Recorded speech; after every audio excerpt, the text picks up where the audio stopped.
Now let's dive into creating your sourdough starter. This is where the magic happens. So a starter is essentially a living culture of flour and water, and it's actually home to wild yeast and beneficial bacteria. Hang on, you guys, it's actually totally good. So this little jar of life is what's going to give your bread its rise and its incredible flavor. So to start, it is super simple. You are going to need a clean jar. I like using glass because it's really fun, especially when you're starting out, to see everything that's happening inside. You can actually see the life and the fermentation start to take place. And I don't know, I just think that is really cool. And so we are going to combine equal parts of flour and water. I like to do about 60 grams of each, and I'm going to be using a mix of bread flour and whole wheat flour throughout this 7-day process. Whole wheat flour is especially great for starting your starters because it's really rich in nutrients and wild yeast. And essentially that's just going to help kickstart that fermentation process even faster. And once you've combined your flour and your water, we're going to stir it together. So we're actually going to move into that and create our starter together. So we'll do 60 grams. I don't have enough. Oh, yes I do. Perfect.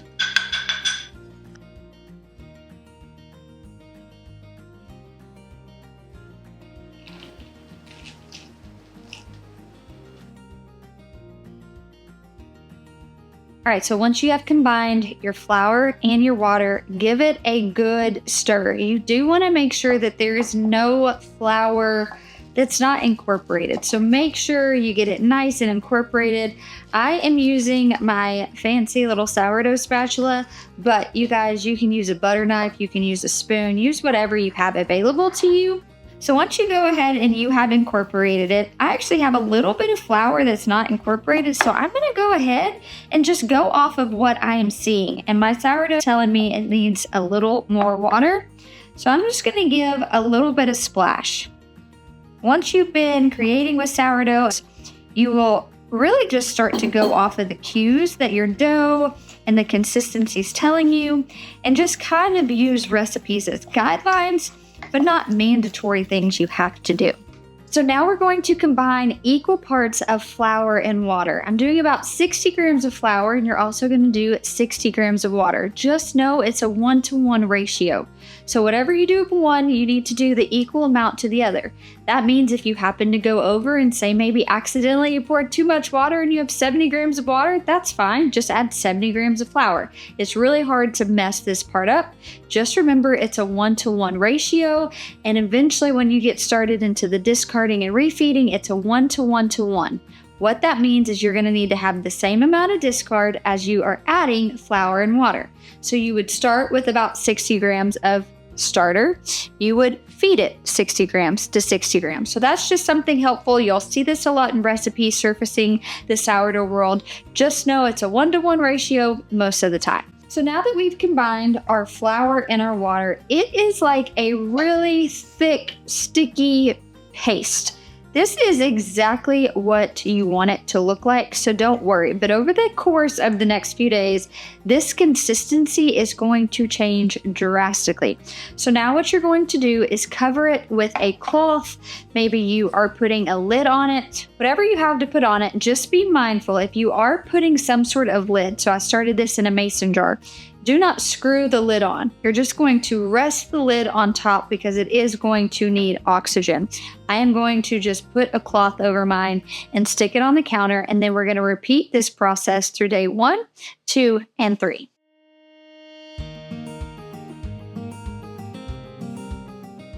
All right, so we are on day 4 of creating our sourdough starter. Now, the best thing is day 4, 5, and 6 are the same. So that is the great thing about this. You're going to repeat the same steps today through day 6, and then I'll check back in with you guys on day 7.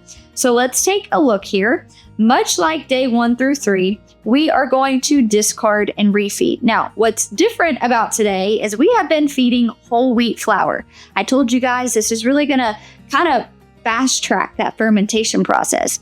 But today we are actually going to transition to a bread flour because the active starter I want to be baking with regularly is a bread flour starter, not a whole wheat flour. So at some point throughout this process, day 3 for us, it's going to be on day 4, we're actually going to go ahead and transition into a bread flour because you can see activation has taken place, fermentation is happening. There are so many great air bubbles in this. It's exactly what we want to see. So now we're going to discard this. I'm not measuring or weighing any of this out. I'm going to discard just by sight. I told you guys, a lot of sourdough baking for me is the feel and the art of it. I do not get wrapped up in the technical aspect. So I'm simply looking at my jar, going through, and I'm discarding it by half, and then we will start the refeeding process.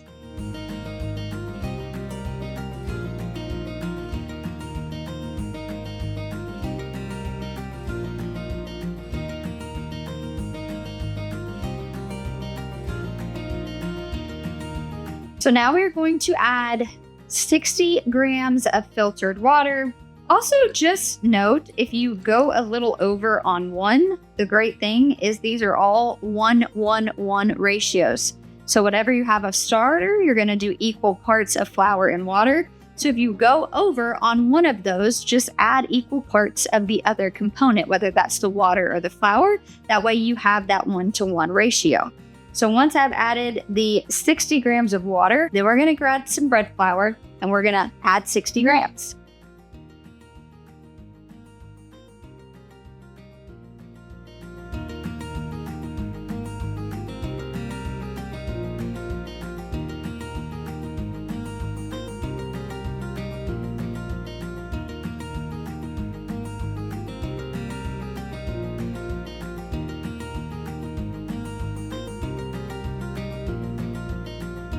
Now we will move the scale, stir this in really good.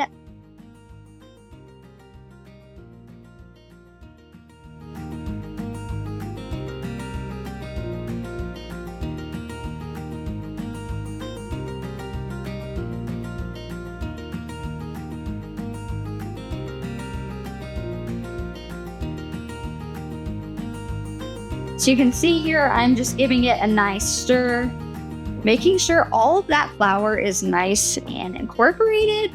And then I will go through with my spatula and I will scrape down the sides. Now this little jar right here makes it a little difficult. We might actually end up switching jars at some point just so it's a little bit easier to work with. But here I mixed it all in. I'm going to take my cloth, stick it back over the top of it, and then I am going to put this in my windowsill. It's a very warm, sunny spot in my kitchen. We all know yeast loves the warmth, so this is going to make it activate even that much faster. And we're going to repeat this process on day 5 and day 6 at that 24-hour mark.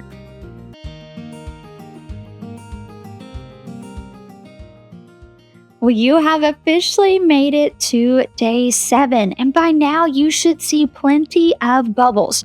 You're going to see large bubbles. You're going to see small bubbles. The texture is going to be a little spongy. It should have definitely risen like you see here. But take in the aroma. What does it smell like? It should smell pleasant. Definitely should not smell astringent at all. So if these conditions are met, and you see all those big bubbles, your starter has doubled over this process, then you know that it is now active and ready to use. I do want to mention though, if your starter is not ready at this point, that is okay. It's actually pretty common. So what you'll need to do is just continue that feeding process. It might even take 2 or more weeks. But even if it didn't protrude over like you see here and it's still risen, you still see good activity, then it's also ready to use. So the very last step that you'll do is you're just going to transfer your starter to a nice clean jar, keeping up with the sourdough tradition. Make sure that you name it. You guys know mine is the beloved Otis, but you are ready to start baking or storing your starter into the fridge until you're ready for that first bake.